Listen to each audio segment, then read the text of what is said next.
거기 8페이지 먼저 봐봐. 8페이지에서 여러분들은 어떤 걸 판단하셨어야 되는 거냐면 2번 문제를 먼저 판단하셨어야 돼.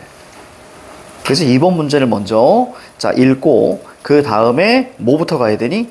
2번 문제 읽고 가시를 해석하셔야 되는 거예요. 그러니까 바로 내가 텍스트로 들어갔다 그러면 잘못하신 거야. 알겠지? 왜냐면 어차피 여러분들이 봐야 될 작품들은 다 처음 보는 작품들이다. 자, 그래서 거기 2번 문제 한번 봐봐. 자, 다음 신문 기사를 읽고 가를 쓴 것이라고 할 때, 그렇죠? 그러니까 신문 기사를 읽고 있으니까 신문 기사를 먼저 봐야 되는 거예요.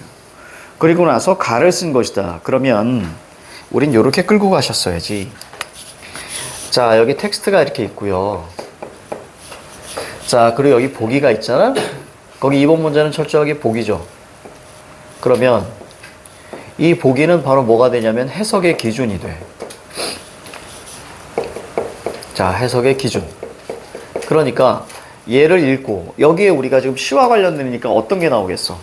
자, 당연히 가장 중요한 시대적 배경이 나올 수 있겠죠. 자, 이것만 바탕으로 해서도 우리가 최선을 우리가 다해서 우리가 해석할 수 있단 말이야. 시대적 배경 나올 것이고, 그 다음에 우리가 작가 경향이 나올 것이고, 자, 그 다음에 작품에 자, 어떤 상황과 그거에 관련된 주제가 끌려 나올 거란 말이야. 자, 결국 이것을 여기에 어떻게 이해해줘야 돼? 그렇지. 녹아들게 해석하셔야 되는 거예요. 이게 되게 중요한 거예요. 따라서 뭐부터 먼저 읽어야 돼? 보기부터 먼저 읽어주고, 자, 그 다음에 텍스트로 들어가줘야죠.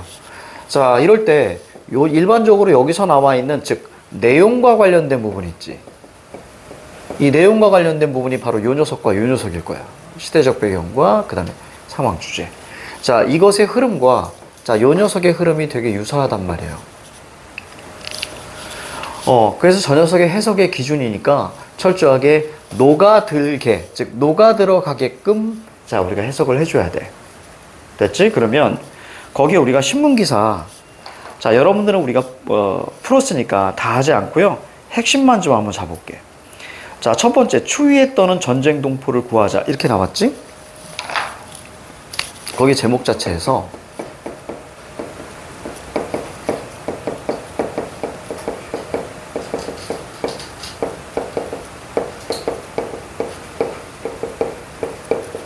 자, 요렇게 나왔고요.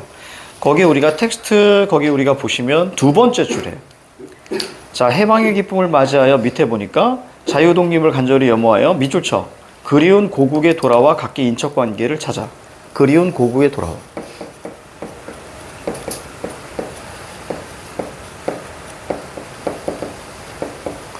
자, 요런 거 우리가 잡아주시고. 자, 그리고 나서 밑에 보니까 뭐 수용소, 그 다음에 한강철교 얘기가 쭉 나오죠. 그쵸? 그리고 밑에서 세 번째 줄 보니까 참혹한 모습 이렇게 나옵니다. 그치? 참혹한 모습 얘기가 나와주고. 그리고 마지막에 어디에 우리가 체크해 줘야 됩니까? 우리는 무엇을 변명하여 무엇이라고 위로하여야 될까? 그치? 자, 요걸로 게임 끝났어요. 자, 무슨 얘기인가 한번 살펴보자. 자, 먼저 추위에 떠는 전쟁 동포. 다른 거 생각하지 마세요. 자, 여기 화자가 들어와 있는데 그냥 뭐야? 아, 굉장히 부정적 상황이구나 정도만 잡아주면 되겠지. 그치? 그리고 나서 그리운 고국에 돌아왔다 그랬으니까 우리가 부조리한 시대 현실을 이야기할 때 이따가 선생님이 좀 정리해 주겠지만 일제강점기하고 그 다음에 해방이 되면서 특히 일제강점기 때 어떤 게 가장 어이구 깜짝이야. 손가락에 힘이 없네. 손가락에 힘이 없어. 이걸 통해서 우리는 뭘 할 수 있냐면 유랑, 그렇지. 그 다음에 가족 해체 이렇게 잡아줘야지. 맞습니까? 이게 머릿속에 떠올라야 되는 거예요. 자, 그래서 이들은 자, 참혹한 모습이 있었고요.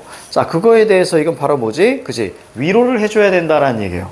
그러니까 위로를 해준다는 얘기가 우리가 누구의 입장? 그렇지. 여기 나와 있는 화자의 입장이죠. 화자나 그 다음에 작가. 자, 화자, 작가. 자, 위로 다른 말로 바꿔봐. 연민. 자, 가시는 이용학이잖아요. 그치? 가시는 이용학이죠. 자, 이용학 시인 한번 보자. 자, 이용학은 대표적으로 우리가 그리움의 시인이라고 이야기하거든요. 이 사람의 자, 시적 경향은 크게 두 가지 볼 수 있어요. 자, 첫 번째는 자, 그립다라는 것이고요. 그 다음에 두 번째는 민족의 순환이에요.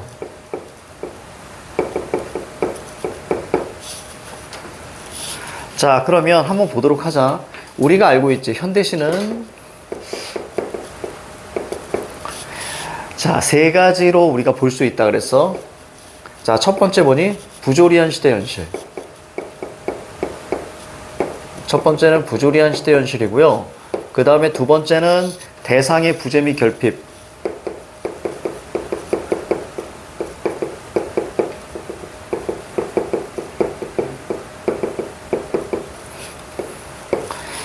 자, 그리고 세 번째는 성찰과 깨달음입니다.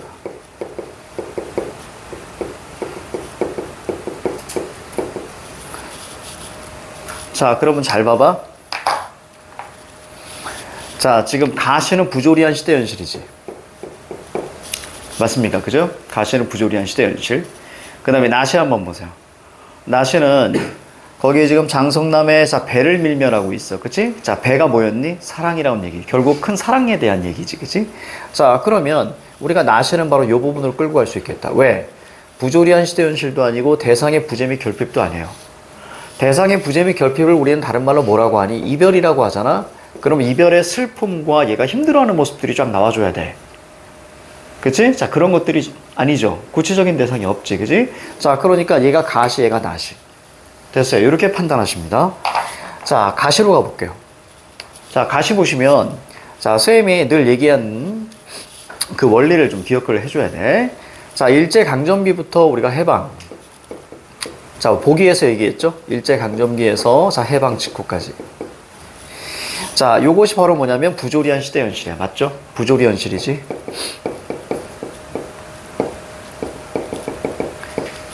자, 그러면 이때 당연히 억압과 자, 그 다음에 뭐가 있었니? 자, 수탈이 있었어. 자, 그럼 여기 우리가 자, 우리 민족 자, 뭐 여기서는 이제 보기에선 동포라고 얘기했지만 민족 동포. 자, 이야기하세요. 땅이 없죠? 자, 땅이 없어. 땅이 없으니까 뭐해? 이들은 가난해. 자, 가난하니까 뭐하니? 우리나라에서 살 수가 없어. 그치? 혹은 다른 지역으로 간다든가 아니면 일본, 그 다음에 간도, 만주 이런 식으로 간단 말이야. 그러니까 여기서 이제 유랑에 대한 개념이 나와줘야 되고 그 다음에 가족 해체가 나와줘야죠. 됐습니까? 그러면 당연히 유랑하니까 당연히 타향이나 타국으로 갈 것이고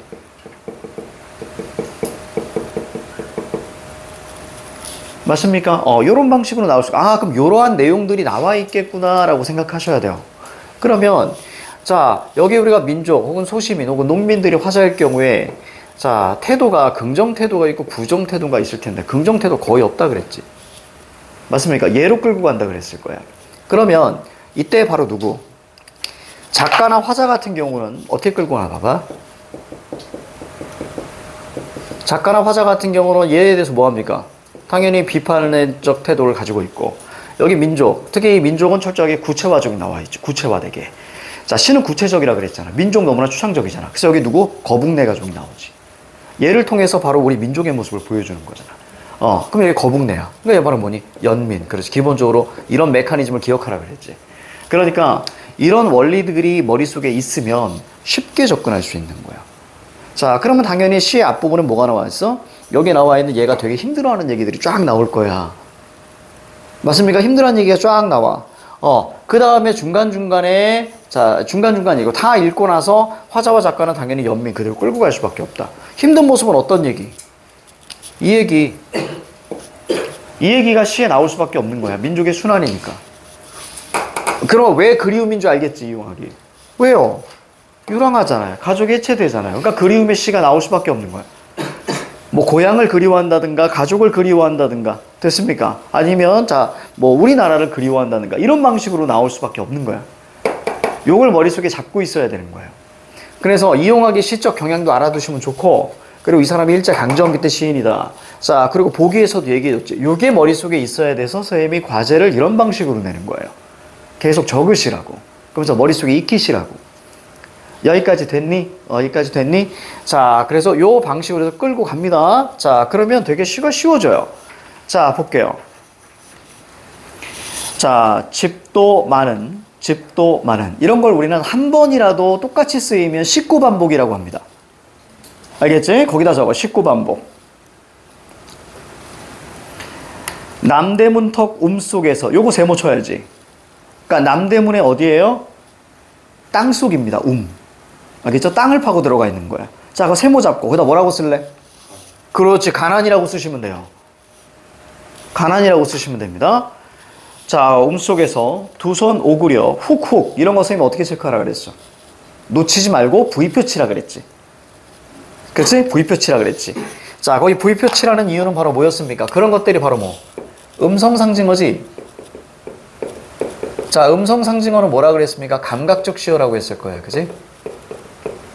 그래서 감각적 시어 같은 경우는 철저하게 자, V표를 쳐줘라 라고 말씀을 드렸어. V표를 꼭 쳐줘라. 선지에서 물어보는데 그때 찾아가는 것보다도 읽으면서 이게 몸에 배야 되는 거예요. 훅훅 나오면 V표 탁탁탁 쳐나가요. 입김 불며 이따금씩 쳐다보는 하늘은 자, 물결 잡았어야 돼요. 하늘이 자, 곰자만 곱구나. 요거 물결 잡아. 자, 요거 한번 보도록 하십시다. 하늘이 혼자만 곱.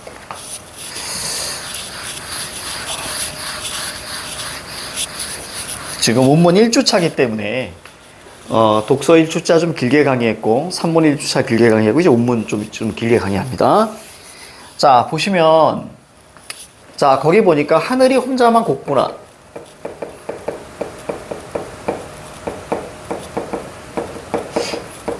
자, 여기서 자기가 지금까지 배웠던 거 머릿속에 쫙 동원하셔야 돼.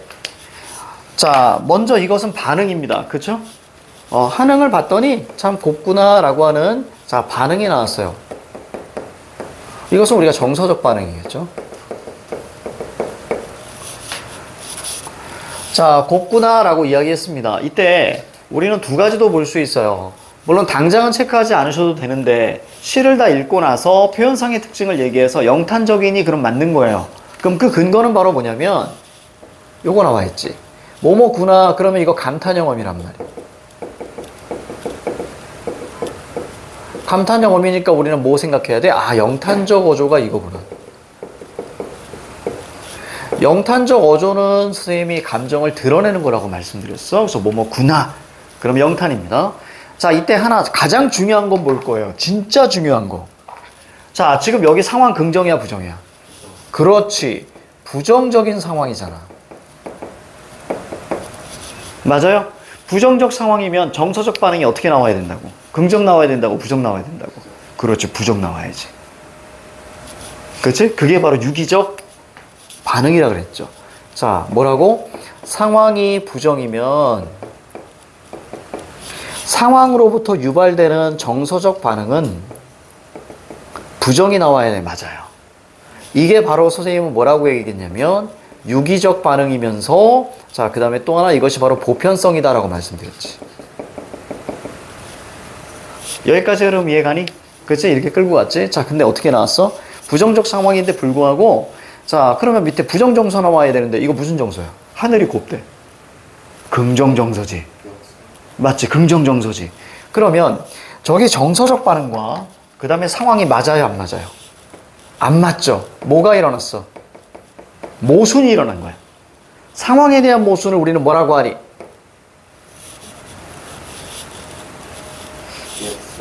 아닙니다. 역설 아니에요. 모순은 두 가지가 있어요. 대부분 아이들이 역설을 먼저 생각해요, 사실은. 자, 봐봐. 모순은 두 가지가 있습니다. 자, 하나는 표현의 모순이 있고요. 이 녀석을 역설이라고 하는 거예요. 나중에 역설 나오면 그때 자세히 설명해 드릴게요. 자, 그 다음에 상황의 모순이 있습니다. 여러분들이 1000년 동안 내려온 고려 청자 집의 가보를 여러분들이 깼어. 어떠한 이유인지 모르겠는데 깼어. 근데 갑자기 자, 부모님이 이렇게 얘기합니다. 잘했다. 아주 나는 기분이 좋아. 네가 그걸 깨서. 자, 그 상황에 대해서 반대로 표현하고 있는 거지. 맞아요? 이런 걸 반어라고 하는 거예요. 자, 그래서 반어죠. 상황에 대해서. 그러면 우리는 문제를 풀 때는, 텍스트를 볼 때는 단순히 반어가 뭐니? 그러면 속마음과 다르게 너무 추상적이야. 그래서 나중에 반어라고 얘기하시면 반어법은 즉 평가원에서 출제되는 반어법. 평가원에서 출제되는 반어법은 여러분들 이렇게 생각하세요. 마이너스 상황에서 자, 긍정 정서 표현입니다.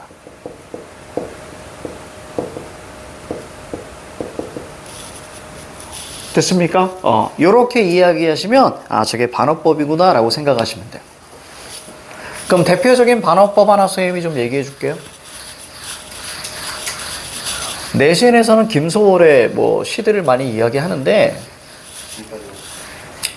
선생님은 다른 방식으로 어차피 지금 수능 강의니까 자, 평가원 중심으로 선생님이 설명해 줄게. 자, 신경님의 농무라는 시가 있어요. 나중에 배우게 될 겁니다. 농무라는 시. 자, 화자가 누구야? 농민이잖아? 그럼 농민의 삶은 무조건 좋아, 안 좋아? 안 좋아. 그렇지. 그렇게 이해해야지. 산업화. 됐습니까? 아주 잘했어. 자, 그러면 여기 어떤 표현이 나오냐면요. 비료값도 안 나오는 농사 따위야. 뭐 이런 얘기 나와요. 답답하고 고달프게 사는 것이 원통하다. 이런 식으로 나옵니다. 가난에 대한 얘기가 나오는데 이건 긍정상황, 부정상황. 부정상황을 잡아주는데 자, 이 시에서 정서적 반응이 하나 나오는데 그게 바로 뭐냐면 자, 갑자기 마지막에 신명이 난대요. 신나 이렇게 얘기하는 거야. 됐니? 자, 그럼 얘는 뭐야? 긍정적 정서 표현이죠. 맞습니까? 그럼 상황과 정서에 유기적인 것이 무너지지. 이거 사이에서 바로 뭐가 일어나는 거예요? 모순이 일어나는 거예요. 이걸 뭐라고 한다고요? 반어라고 한다고요. 그러니까 상황이 안 좋으면 자, 안 좋은 정서 표현을 해야 되는데 긍정적 정서 표현을 했다는 얘기는 진짜 힘들다는 얘기야. 이해 가죠? 진짜 힘들다는 얘기입니다. 여러분들이 시험을 망쳤어. 시험을 망쳤는데 너무 힘들어요. 이건 솔직한 거고요. 그리고 어떻게 보면 이게 당연한 표현이에요. 근데 시험이 점수가 너무 안 나왔는데 아주 선생님 기분 좋아요. 그래서 오늘 놀랍게도 하나도 안 맞았어요. 아, 기분 좋다. 딱 돌아서면 거기에 눈물이 고이는 거야. 이해 가지? 이게 더 힘든 거야. 그러니까 이런 걸 이제 반어법이라고 합니다. 자, 반어법 좀 길게 설명했어. 그러니까 진짜 힘든 거죠. 나는 힘들어 죽겠는데 하늘은 고와요. 자, 두 번째 단락 넘어갈게요. 거북내는 자, 누구 얘기야? 내 얘기야? 거북이 얘기야? 거북내 얘기야. 그치? 가로 묶어봐. 거북내 가로 묶고 대상이라고 적어보세요. 그럼 거북내의 삶이 나와 있을 거야. 어떤 삶으로 나온다고요? 가난, 유랑, 가족 해체 이렇게 나올 수밖에 없는 거예요. 즉 힘든 얘들의 모습이 나오는 거야. 가자. 그냥 툭 갈게요. 만주서 왔단다. 두꺼운 자, 얼음장, 세모. 왜요? 차갑다 이미지 나왔잖아. 맞지? 자, 상황을 어떻게 설명한다고요? 어떤 이미지로 표현한다고요? 부정적 상황을 다 설명해 줄 거야. 자, 부정적 상황이라는 것은 너무나 추상적이에요. 가난 너무나 추상적이에요. 그치? 유랑 이런 것도 너무 추상적이에요. 그래서 이 부정적 상황을 어떤 이미지로 시는 추상적이다, 구체적이다? 구체적이라고 말씀드렸지. 그래서 이미지로 표현한다고 해요. 몇 가지, 세 가지로. 자, 첫 번째 어떤 이미지? 차갑다 이미지로 자 표현합니다. 자, 두 번째 어둡다 이미지로 표현해요. 그 다음에 세 번째 거세다 이미지로 표현하게 됩니다. 그래서 여기는 상황을 어떻게 표현한 거야? 두꺼운 얼음장, 거센 바람 이렇게 표현했잖아요. 차갑다 이미지와 거세다 이미지로 표현을 했지. 맞습니까? 차갑다 이미지, 뭐 겨울, 얼음 이런 식으로 표현하고요. 어둡다 이미지, 어둠, 밤 이런 식으로 많이 표현하고요. 거세다 이미지, 뭐 비바람, 눈보라 이렇게 표현하게 되는 거예요.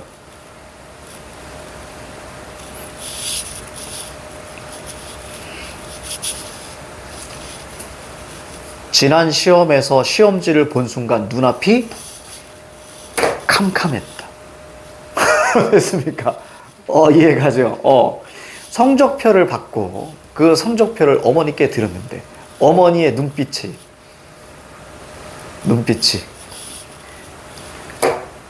눈보라가 몰아쳤다. 됐습니까? 뭐 이런 것들이야. 이렇게 부정적으로 표현하는 거야.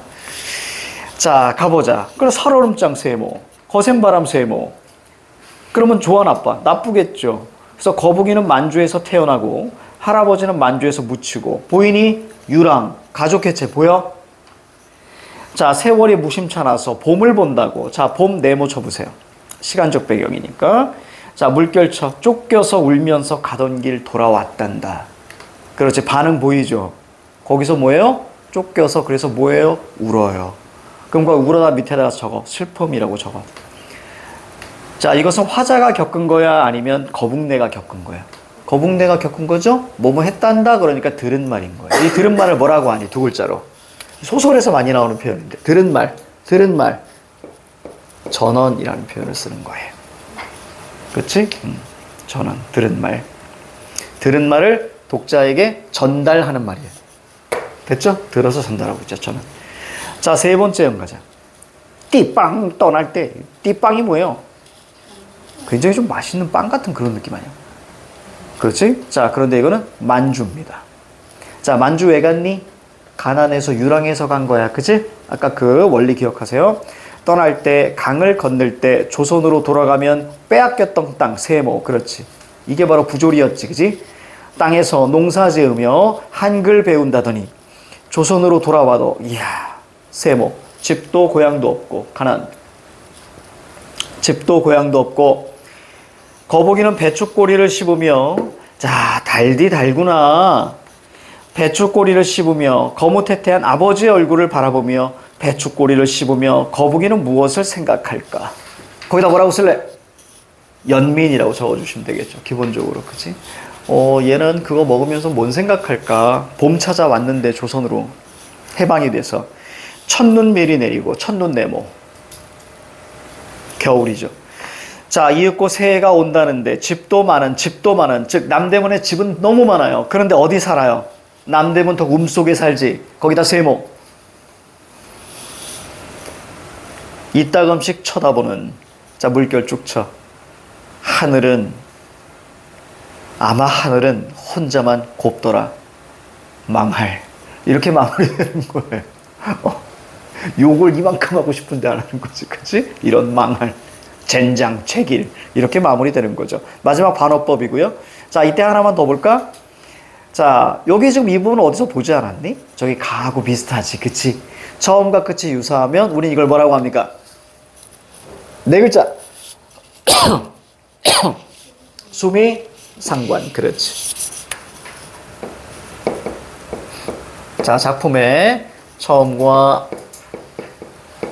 끝이 유사합니다. 자, 그럼 이런 걸 이제 수미상관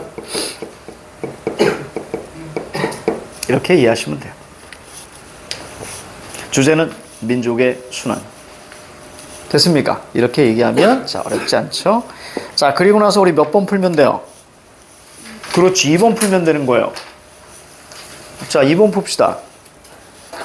자, 다음 신문기사를 읽고 가를 쓴 것이라고 할 때 작가가 구상했을 내용으로 적절하지 않은 것은. 자, 일치 문제입니다. 자, 동그라미 1번에 전재민 나왔죠. 이게 전쟁 이재민이에요. 그죠? 전쟁 이재민. 다시 말하면 거기 위엔 뭐라고 표현했습니까? 전쟁 동포예요. 전쟁 이재민. 자, 현재 처지를 부각하기 위해서 자, 대조. 맞습니까? 뭐하고 뭐의 대조? 하늘과 그 다음에 본인의 상황. 자, 동그라미 2번의 키워드 한번 보세요. 다른 사람의 말을 인용했습니다. 맞죠? 그치? 내가 뭐라 그랬어? 전언이라고 표현을 했지. 자, 동그라미 3번은 보자. 희망을 가질 수 있도록 그들의 마음을 위로해주는 대상물. 자, 위로는 맞아요. 그럼 위로해주는 대상물 있니 없니? 없어요. 이걸 하늘하고 헷갈리시면 안 돼요. 하늘은 자신의 어떤 마음을 드러내기 위한 수단입니다. 하늘이 얘네를 위로해줘? 아니잖아. 위로해주면 당연히 뭐 희망 얘기 나오죠. 앞에 봐봐. 전재민이 희망을 가질 수 있도록. 자, 여기 희망 나와 안 나와? 안 나오지. 아까 선생님이 어떤 얘기했어? 이런 얘기했을 거야. 희망은 태도야. 맞아. 희망은 태도. 그럼 시 어디 나와야 돼? 마지막에 나와줘야 돼. 그럼 시의 마지막을 우리가 봤을 때 전재민이 희망을 갖는다는 얘기는 극복 의지로 간다는 얘기야. 근데 극복 의지 있다 그랬어? 없다 그랬어? 이런 시들은 없다 그랬지. 됐습니까? 소시민이나 농민, 민족이 화자일 경우에는 절대로 극복 의지 나오지 않습니다. 됐어요? 지식인이 화자일 때, 즉 광복, 무슨 해방, 독립 이런 얘기할 때 극복의지가 나오는 거지. 얘네들의 고달픈 삶이 구체적으로 쫙 나와 있으면 절대적으로 극복의지는 나오지 못해요. 자, 그러면 나왔으니까 하나 설명해 줄게요, 우리가. 화자의 태도. 자, 화자의 태도 볼게요. 자, 화자의 태도는 기본적으로 이런 방식으로 나와요.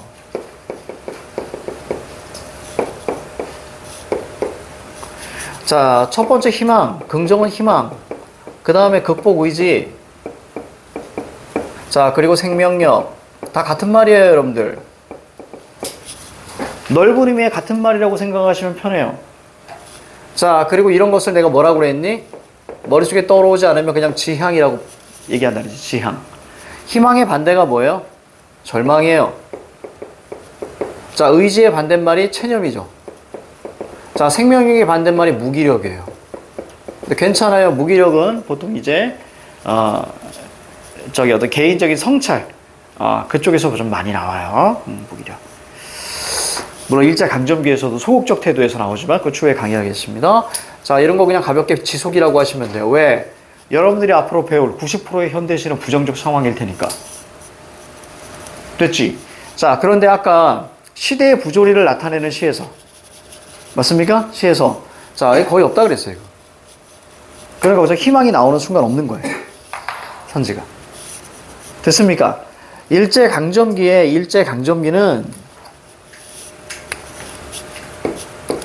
늘 쌤이 강의하지만 부조리엔 시대현실이라고 말씀드렸어. 그래서 이건 화자가 지식인 화자가 있고요. 그 다음에 소시민 화자가 있어요. 오늘 민족이라고 하지. 지식인의 화자일 경우에는 자, 기본적으로 독립이나 광복 이렇게 얘기한다고.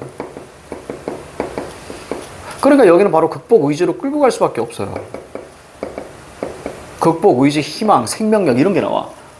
근데 소시민의 화자일 때는 당연히 어떤 게 나와요? 아까 선생님이 얘기했던 그렇지? 어떤 뭐 가난이나 그렇지? 뭐 유랑, 뭐 가족 해체 요런 예들이 나올 경우에는 자, 뭐예요? 자, 플러스 태도는 없어요. 알겠지? 물론 김소월의 자, 우리에게 보습될 땅이 있었다면이라는 그런 시는 희망이나 극복 의지는 같지만은 자, 대부분은 없다. 그러니까 이렇게 알고 들어가시라. 그렇지? 그리고 나서 판단하시면 되니까. 그럼 태도는 희망이라는 건 태도지 이제. 선생님이 방해했으니까. 희망은 태도잖아. 태도는 시의 마지막에 나와 있는 거잖아. 마지막에 희망이 있어 없어? 없잖아. 그래. 이렇게 이해하시는 거야. 그러니까 이런 원리들이 여러분들 머릿속에 이렇게 내재되어 있으면 시를 쉽게 읽어가는 거예요. 됐지? 자, 그 다음 가볼게. 자, 동그라미 4번 봐봐. 자, 구체적인 공간과 계절적 배경. 맞습니까? 자, 구체적인 공간 어디야? 그치? 남대문. 맞습니까? 남대문 움턱이고요. 자, 그 다음에 시간적 배경은 어디예요? 겨울이죠. 첫눈이 이미 내려서. 그지? 자, 추워 죽겠는데 땅 속에 있는 겁니다. 자, 동그라미 5번 볼게. 3대 이야기 맞아요? 거북, 그 다음에 아베가 있고요. 할아버지는 거기 만주에서 돌아가셨지. 그치? 맞아요. 그러니까 우리가 3대 이야기 맞습니다. 자, 이렇게 푸시면 되는 거예요. 됐니? 자, 그 다음에 2번을 풀었잖아. 2번 문제 풀었으면 이제 뭐 풀어야 될까, 얘들아? 그렇지. 2번 문제 풀었으면 3번 아니고요. 아, 맞구나. 가구나. 그치? 2번 문제 풀었으면 이제 자, 1번 풀고요.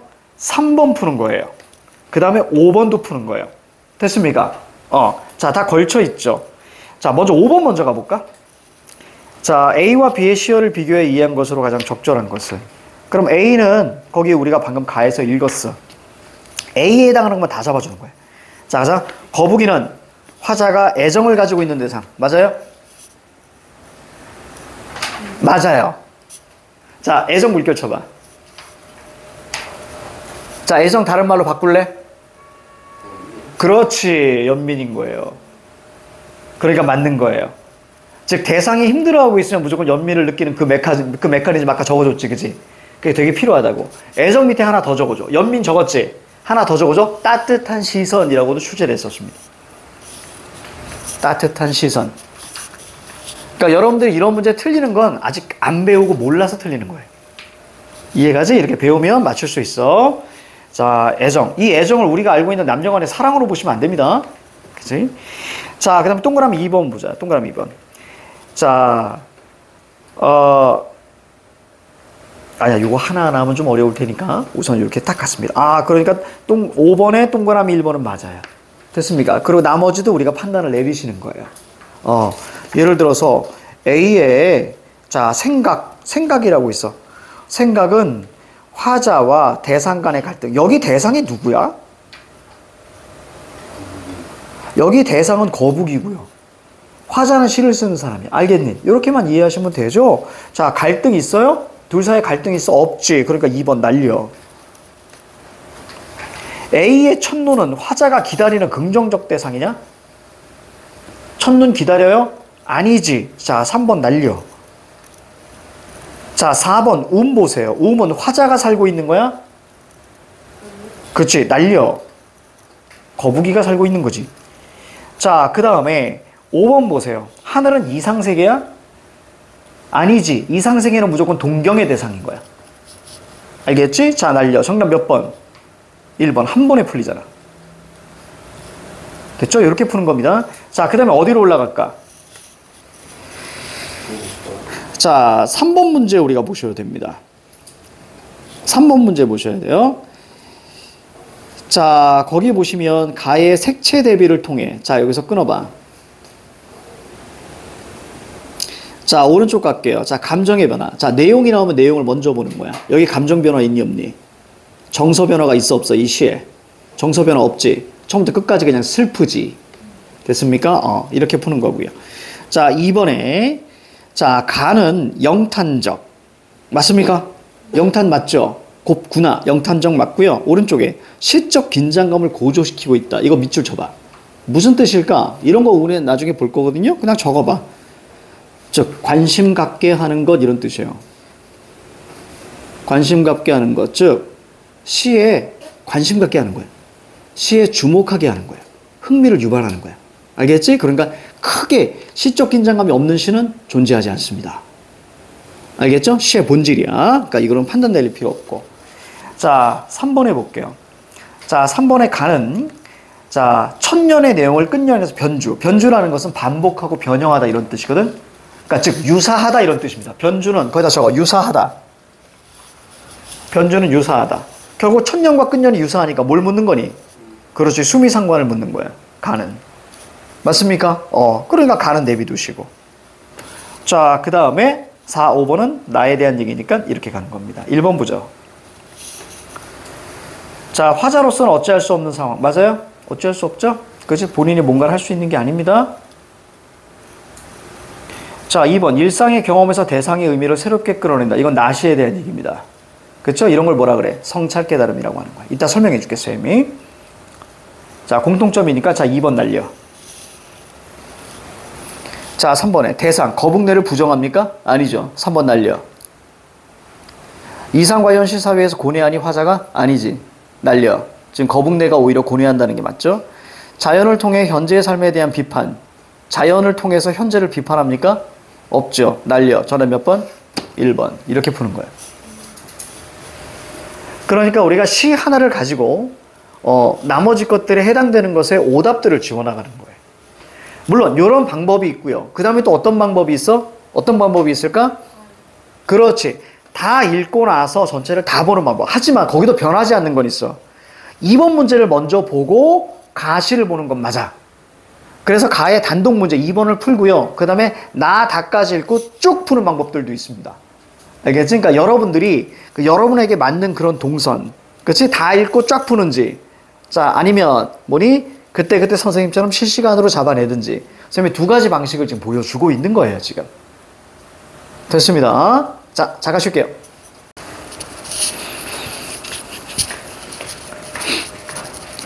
자, 이제는 우리가 나시를 좀 보도록 할 거예요. 나시. 자, 그러면 성차를 우리가 이해하셔야 됩니다. 선생님은 계속 반복할 거예요. 계속.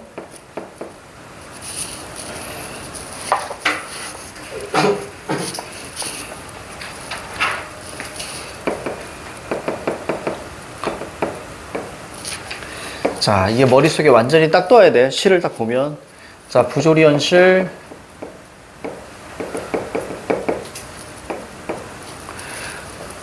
자, 그리고 우리는 저기 뭐야.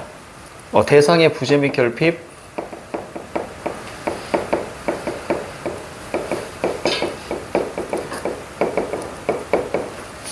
자, 세 번째 성찰 깨달음입니다.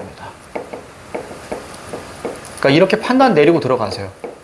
그럼 이거에 관련된 자 원리들이 머릿속에 떠오를 것이고 그 다음에 그 순서를 읽으시면 됩니다. 자 3번 얘 끌고 갈 거예요.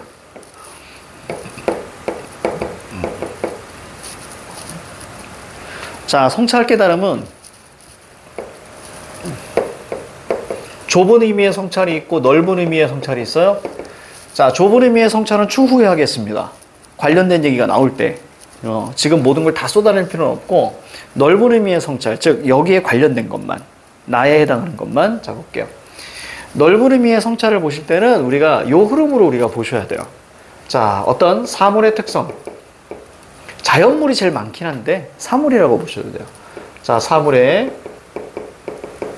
자 특성, 다른 말로 속성 이렇게 얘기합니다. 그리고 또 하나 자연의 섭리.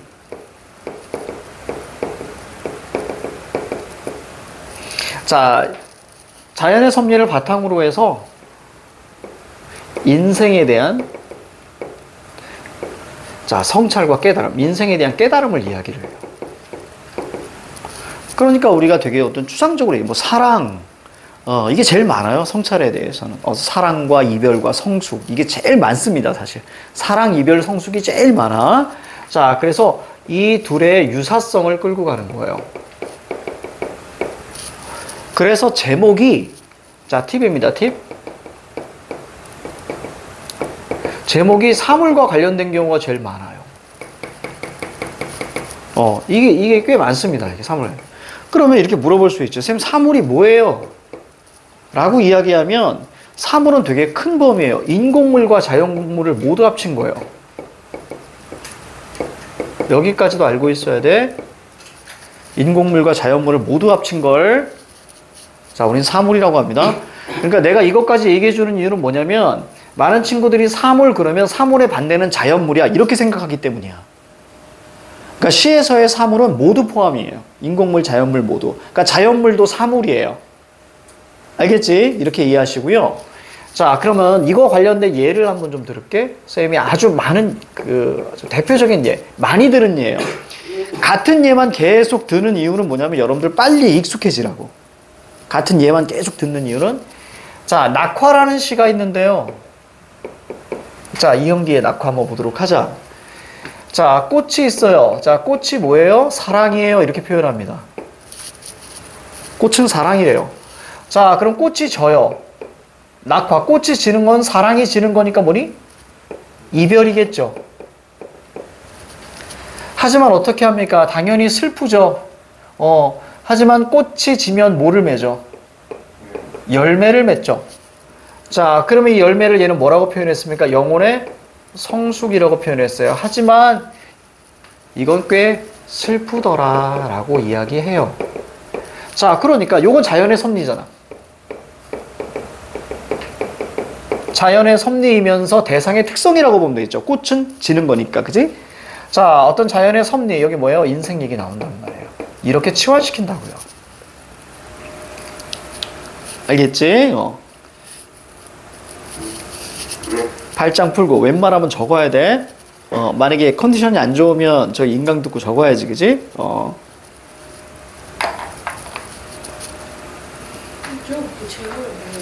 어디? 예.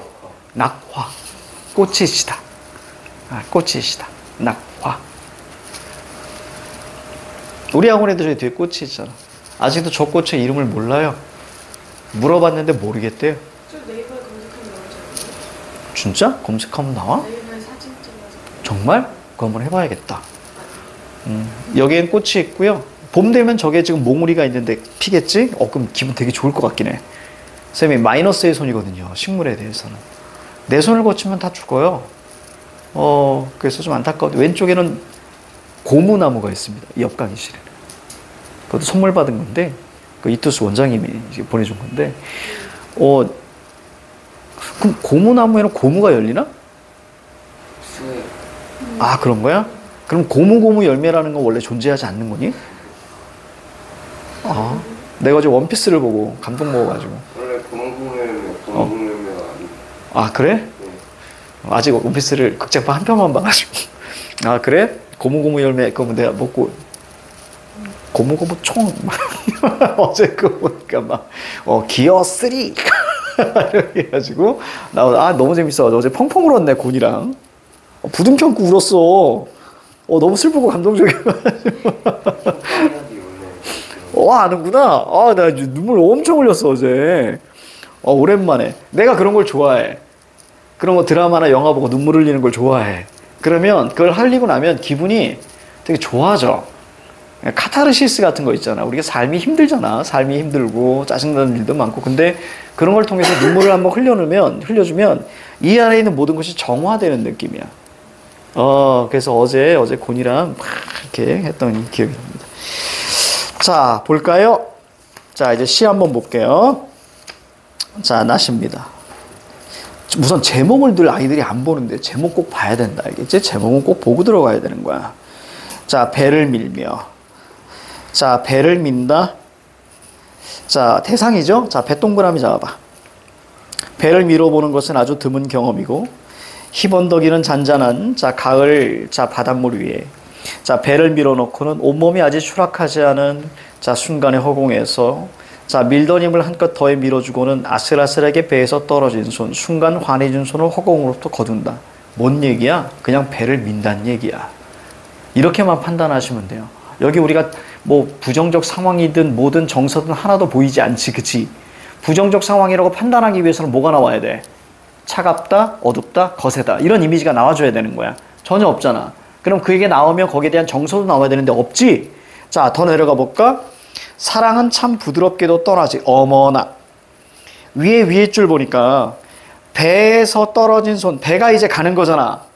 근데 갑자기 사랑은 참 부드럽게도 떠나지. 그럼 떠나는 거 뭐야? 배잖아. 그렇지? 그럼 사랑 동그라미. 얘가 하고 싶은 말은 사랑이 아닐까? 지금까지, 그지? 그럼 사랑 니꼴 뭐예요?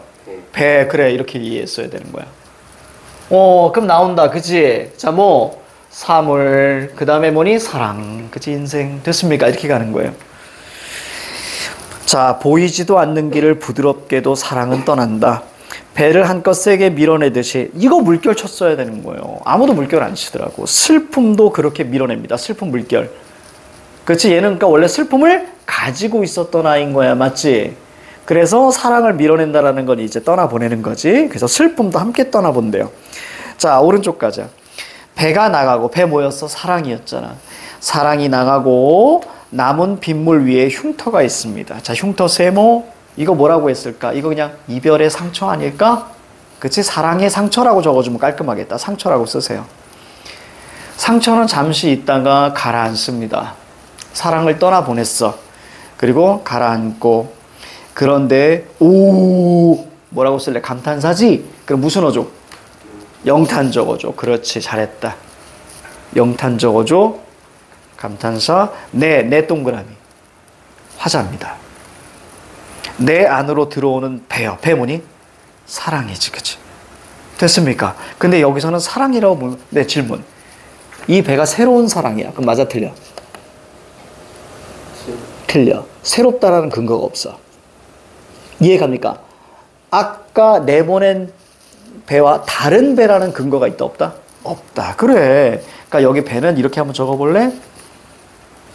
그리움 정도로 적어보세요. 그리움. 그러니까 내 안에서 사랑을 떠나보냈잖아. 그리고 상처가 있어. 근데 지금 이 상황이 내가 누군가 이별을 선고하는 그런 얘기는 아닌 거예요. 그치? 알 수가 없어요. 선생님이 생각할 때는 내가 볼 땐 얘가 이제 이별을 하지 않았나. 이별을, 그러니까 선고가 아니라 이별을 하고 나서 그 다음에 계속 그립다가 이제 사랑을 내 마음속에서 이제 밀어낸 거야.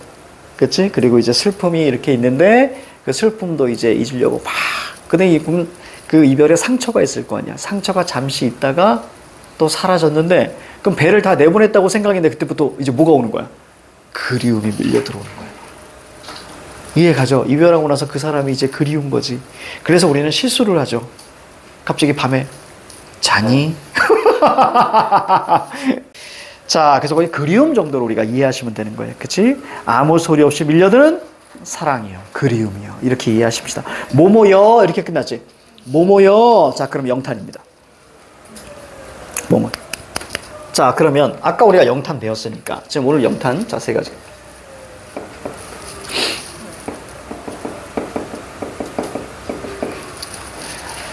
자, 첫 번째, 자, 감탄형 어미. 아까 배웠으니까 선생님이 정리해 주는 거예요. 감탄형 어미. 자, 어떤 것들이 있을까? 뭐뭐구나. 이거 너무 많은데 그냥 느낌만 잡으세요. 자, 제일 많은 것만 선생님이 얘기해 줄게. 뭐뭐구나. 자, 뭐뭐리야. 자, 뭐뭐리요. 자, 이런 것들입니다. 그렇죠? 뭐뭐노라. 이렇게 가장 많이 나오는 것들. 자, 그 다음에 두 번째. 자, 두 번째 같은 경우는 자, 감탄사가 사용되면 영탄 적어줘요. 감탄사. 오. 왜? 감정을 드러내는 거니까. 그 다음에 세 번째. 자, 세 번째 같은 경우는 우리 뭐라고 이해하실까? 그렇지. 뭐뭐여. 이렇게 끝나는 거 있잖아요. 그죠? 최영 플러스 뭐뭐여. 됐습니까? 거기 뭐야? 배여. 사랑이여. 뭐 이런 거 있지. 그지? 요렇게 우리가 나오게 되면 다 영탄이다라고 생각하시면 돼요. 영탄은 뭐라고요? 감정을 드러내는 거다. 감정을 드러내는 거. 이렇게. 어디? 채연. N. 채연. N. 채연. 참 선생님도 게으르지. 그 채연 쓰기 쉬워가지고 그 두 글자. N. 자, 이렇게. N. 자, 이렇게 이해하시면 됩니다. 자, 그리고 나서 자, 바로 이어서 자, 다시를 바로 들어가 볼게요. 아까는 선생님이 이제 문제를 이런 방식으로 푼다라고 해서 말씀드렸고, 이제 어차피 우리가 이제 해설 강의 쪽으로 갈 거야. 그러면 해설 강의 할 때는, 보기 먼저 보고, 그 다음에 들어가서 전체를 다 보고, 그 다음에 돌아가서 문제를 쫙 순서대로 풀 겁니다. 알겠지? 그게 훨씬 더 이해하기가 쉽고 깔끔할 거예요. 이렇게 왔다 갔다 하진 않을 거예요. 자, 다시 보세요. 자, 질문 던집니다. 다시 현대시예요? 고전시가요? 그렇지. 그걸 잡아냈어야지. 작가가 누구야? 윤선도잖아. 이 정도 우리가 자 모르면 지금부터 아셔야 됩니다. 윤선도 옛날 사람이구나. 조선시대 사람이구나. 그럼 고전시가구나라고 우리가 알고 계셔야 됩니다. 자, 이쪽에 지우고 자 볼게요. 살짝 끊길 수도 있을 것 같습니다. 자, 잘 보자. 거기 우리가 고전시가를 우리가 볼 때에 자, 기억나니? 자, 우선 시조가사. 자, 한번 볼게요. 시조가사는 우리가 제일 먼저 자, 뭐부터 떠올리라고? 그렇지. 자, 작가로서 우리가 어느 정도 예측을 할 수 있다. 그죠? 작가로서 어느 정도는 예측할 수 있다. 자, 누구랑 누구? 그렇지. 사대부와 그 다음 누구니? 기생. 자, 기생 얘기하세요. 그렇지. 황진이. 자, 그리고 무슨 랑으로 끝나거나 자, 무슨 월로 끝나면 기생이겠다라고 생각하시면 됩니다. 그렇지? 김영란, 김소월 그건 아니에요. 그리고 현대 시인이니까. 됐지? 자, 요렇게만 알고 있습니다. 홍랑, 개랑, 그 다음에 강월, 그 다음 명월. 자, 이렇게 나올 수 있어요. 자, 그러면 자, 사대부겠죠. 얘 기생 아니잖아. 그럼 사대부로 넘어가고요. 자, 사대부의 지향적 가치 우선은 두 가지만 기억하십시다. 자, 첫 번째 무슨 적? 유교적. 그렇지? 요거 기억하시고요. 인, 의, 예, 지. 효제, 충신인데 우선 여러분들이 기억해야 되는 건 총만 우선은 좀 기억하십시다. 자, 그럼 요거 비슷한 범주 한번 끌고 가볼까? 자, 두 글자로 두 개 얘기하세요. 연군, 그 다음에 그렇지, 우국. 됐어요. 두 가지 기억하시고요. 자, 그 다음에 여기에 조금 자, 마음 뭐가 있을까? 네 글자. 지조, 절개. 그렇지. 나중에 사군자 한번 강의하겠습니다.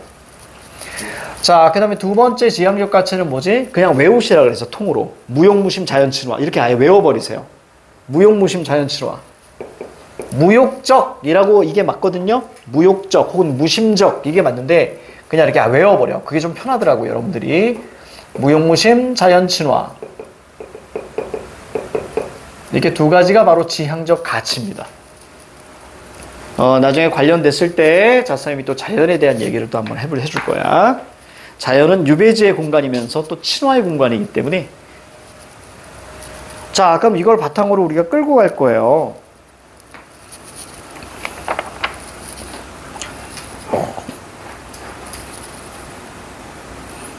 자, 다 썼으면 우리가 좀 들어가 보자.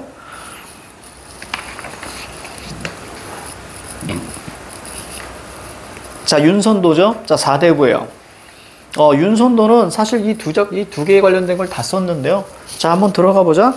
자, 윤선도의 몽초녀. 아, 이게 제목이 뭘까? 몰라도 됩니다. 자, 위로 올라가죠. 현실인가 꿈인가 백옥경에 올라가니. 자, 백옥경 네모. 가로 묶어. 그게 좀 필기하기 편할 거야. 올라가니 옥황 동그라미. 자, 고전시가 긍정만 체크하자. 자, 옥황 왜 동그라미야? 반기신대잖아. 맞아. 그치? 자, 동그라미. 자, 군신. 자, 세모. 자, 꺼리입니다. 두어라. 오호연월. 오호연월에다가 자연이라고 쓰세요. 그냥 자연. 자연이라고 써. 아름다운 풍경을 말한다라고 되어 있죠? 그냥 자연의 나의 분수에 알맞구나. 그러면 위에 두 개 한번 묶어보세요. 요 두 개. 즉, 초장과 중장 묶어봐. 초장과 중장, 거기다 유교적이라고 쓰세요. 상해론가부터 이제 꺼리구나까지. 초장, 그다 유교적이라고 써. 자, 눈치가 빠른 친구는 쌤한테 배웠다면 거기 옥황 얘기 나오면서부터 게임 끝났어. 그치? 옥황이 누구야? 임금. 이렇게 갔어야 되는 거야. 자, 임금과, 자, 또 원리 나오죠? 자, 신화는 어떤 구조를 가지고 있다 그랬어? 수직적 구조를 가지고 있지. 너무 자세하게 안 끌고 갈 겁니다. 이 시에 해당하는 것만 좀 말씀을 좀 드릴 거야. 자, 임금이 있는 곳이 어디야? 천상계, 그치? 맞아요? 신화가 있는 곳은 어디입니까? 바로 하계. 보통 이제 지상계라고 합니다. 하계. 자, 그럼 천상계에 있는 존재로 비유하게 되지. 맞아요. 천상계에 있는 존재로 비유하게 됩니다. 자, 천상계에 있는 존재를 어떤 방식으로 비유하니? 일, 월, 북극성. 맞습니까? 해, 달, 북극성. 일, 월, 해, 달, 그 다음에 북극성. 맞아요? 이렇게 비유할 수밖에 없는 거야. 자, 그러면 천상계에 있는 대표적인 존재가 누군데? 도교에서 옥황상제죠. 이렇게 많이 비유한단 말이에요. 옥황상제. 됐죠? 옥황상제. 옥황상제를 그리워하는 사람 누구야? 이게 보통 선녀. 그죠? 여성 화자로 많이 이야기할 수밖에 없는 거예요. 선녀. 자, 그러면 천상계에 있는 곳이, 자, 이곳은 바로 어디예요? 사실 한양이잖아요. 이럴 경우에 신화는 뭐예요? 유배지에 있겠지. 자, 이럴 때 천상계에 있는 존재로 표현합시다. 옥황상제가 있는 곳이 어딜까? 바로 백옥경이라고 얘기합니다.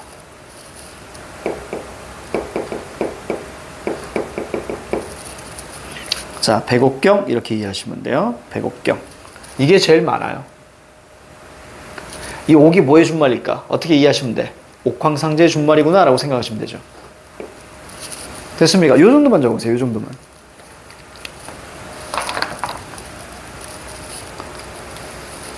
여기까지 됐지? 그럼 신화는 임금을 뭐해요? 무조건 그리워할 수밖에 없다. 임금이 언급되는 순간, 됐지? 자, 그리워합니다. 자, 그리워. 이게 그리움이야. 한 글자로 뭐라고 해? 충. 그렇지. 이렇게 얘기하는 거야.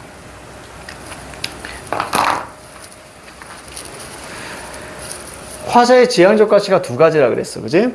자, 그래서 뭐라고 했습니까?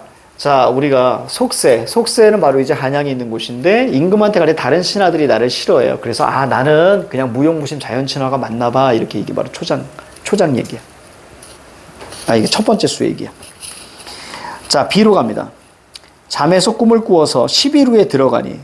자, 저기 우리가 위에 첫 번째 수 시와 두 번째 수가 형태가 유사하지. 위에는 백옥경으로 올라가고 밑에 11후에 올라가지. 그럼 같은 성격이라고 보면 돼. 11후 가로 묶어. 또 나왔어. 옥황 동그라미 쳐. 오수신인데 군선 세모. 여러 신선들이 꺼리는구나. 그러니까 옥황이 임금이라면 군선은 뭐야? 다른 신하들이겠지. 그치? 꾸짖는구나. 세모.